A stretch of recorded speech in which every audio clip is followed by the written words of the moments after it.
આજે Gondal marketing yard ખાતે રશિયાના વેપારીઓ મગફળી માટે આવ્યા હતા.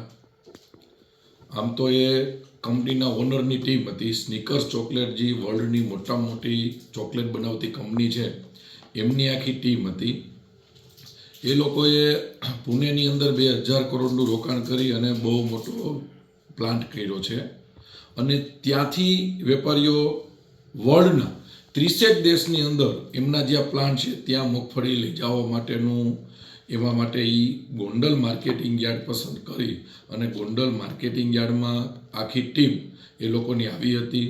અને અમારા માટે પણ ખૂબ જ આનંદની વાત છે કે વર્લ્ડની સૌથી મોટું મગફળી જેની રિક્વાયરમેન્ટ છે, અંદાજિત 4 લાખ ટન જેવી મગફળી એને વાર્ષિક જોઈ છે અને વર્લ્ડના કેટલાય દેશમાંથી જે મગફળી લે છે એ લોકો વેપારીઓ આપણે ત્યાં આવ્યા. અને આપણા માટે ગૌરવની વાત છે, આપણા ખેડૂતનો માલ આવી વર્લ્ડની સૌથી મોટી બ્રાન્ડની અંદર જો આપણો માલ જાય તો આપણા ખેડૂતોને પણ ફાયદો થાય. અને ધીમે ધીમે માર્કેટિંગ યાર્ડ આપણે ઇન્ફ્રાસ્ટ્રક્ચર પણ એ લેવલે લઈ જાય છે.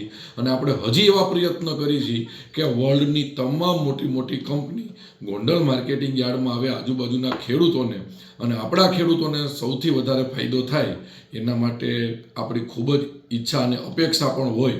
તો આજે આપણા માટે ખૂબ જ આનંદની વાત છે કે જે રશિયાની કંપની અને રશિયાના લોકો એ ગોંડલ માર્કેટિંગ યાર્ડમાં મગફળી માટે આવ્યા, એના માટે આપણા માટે ખૂબ જ આનંદની વાત છે.